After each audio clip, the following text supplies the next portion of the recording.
fully armed, and only 4 or 5 total came out. Phil was one of those that came out alive, all injured, had to be carried out by Marines they brought in just to carry them out, and even the Marines were hit. And he recovered slowly. He had severe burn marks. He had a hole in his chest and other burns.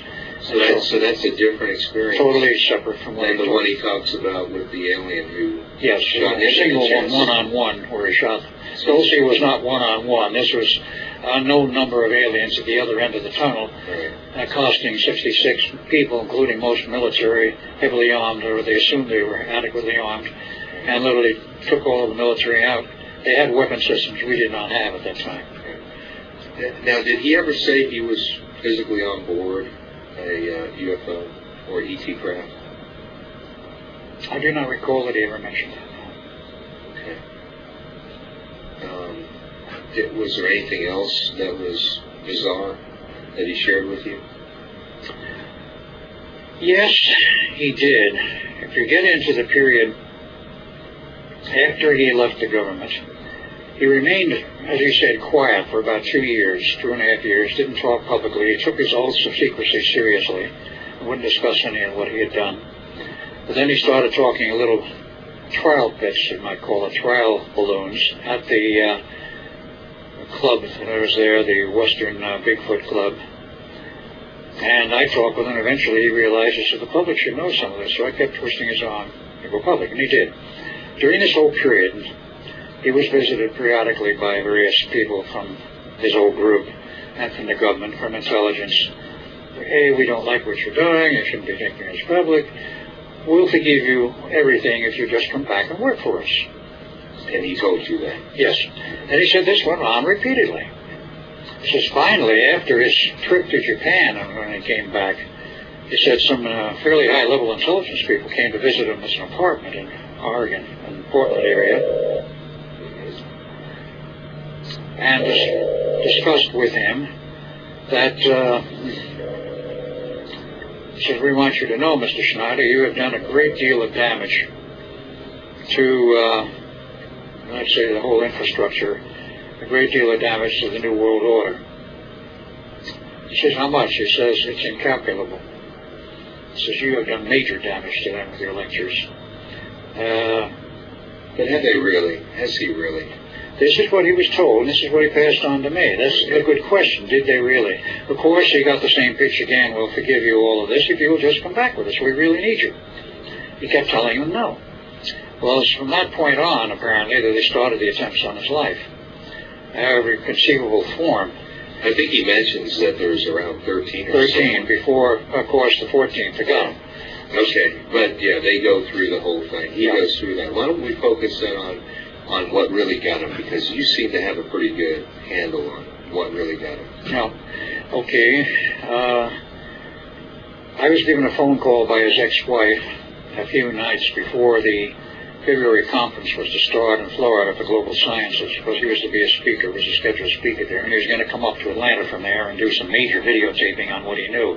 He kept saying, I have lots to tell you. I've only scratched about 1% of it. He says, I want to put it all on record. Oh, it's too bad we don't have that. And it's too bad that he never got to it. But in any case, that's what he said he would do. And on that night, I believe it was the 10th of February, I got a call from his ex-wife saying Phil was dead.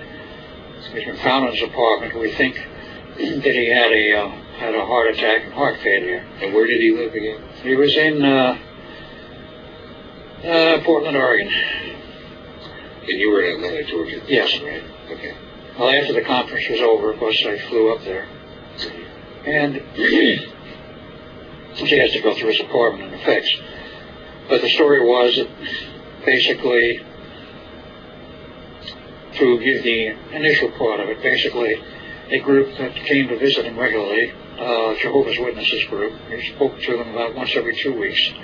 He was friendly with them, they were friendly with him, because he was not a highly religious person. He did believe in God, but he was not highly religious in the sense of what persons normally think is highly religious. Really, I watched a video, and of his the 3 different videos of him speaking, or 4 actually, and he seems to be religious. Yes, he had basic religious beliefs. Perhaps God-fearing is yes, that would be perhaps the right term.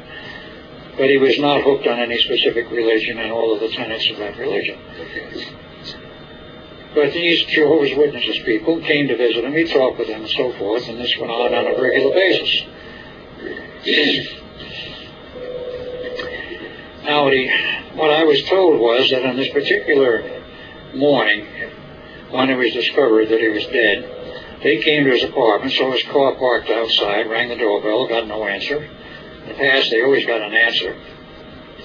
And they went to the management. They said, there's something wrong. Phil's car's here, but he's not answering the door. So they said, oh, we'll get a key and we'll go in and look. So they opened the door and looked, and there was his moldering body. It was already decaying. A couple of days. A couple of days. It was estimated at that point it was 4 days. Moldering on the floor in his bedroom, and nothing but a pair of shorts. His body half under the bed, and his head and shoulders propped up on a wheelchair. So he was fairly bloated at the time. He was bloated at the time. They assumed that he might have been in his wheelchair and fell out, but that was the initial assumption. So, of course, they called the police, they called the funeral home, they took the body in for the usual treatment for preparation for a funeral. And it was then that they found out that there was something a little abnormal.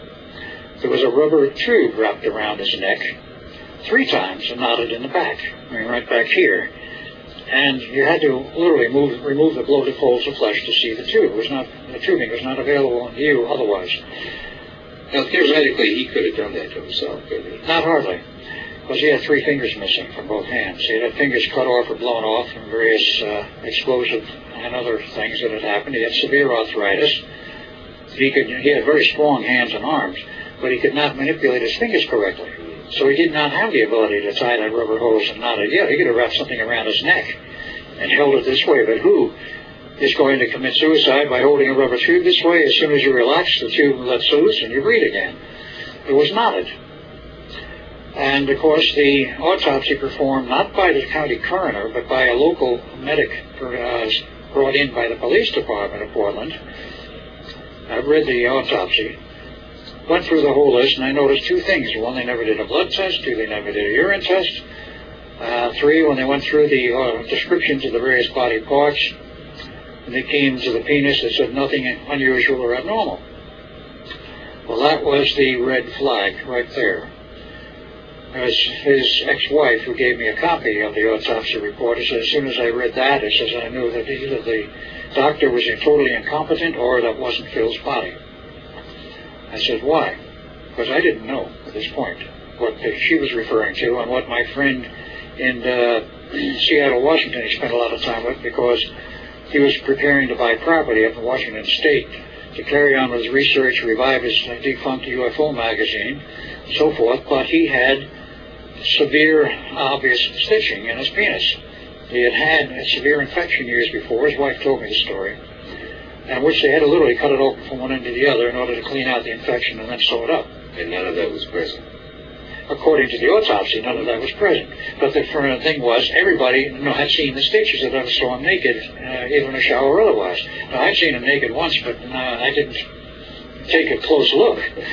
And it just didn't happen to show, that's all. Yeah. And he was not in a position where it would, so I'd never noticed it.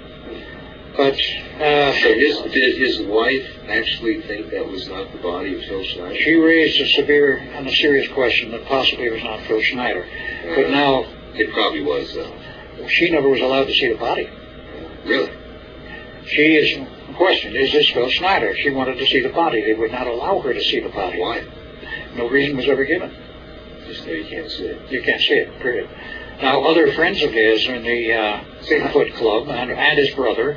Did anybody see the body? Oh, yes, his brother did. And other people who knew him well, and they all said... His brother saw the body, but his wife couldn't? Yes. That's interesting, isn't it? That's very interesting. Yeah. And they all said, other than his wife, that yes, that was the body of Phil Schneider. So, being it was declared suicide, even though it was obviously not, the coroner said it was suicide. That is, the doctor appointed as coroner. And that was the official version. Now, did you fly up there for his funeral? No, I was not there for his funeral.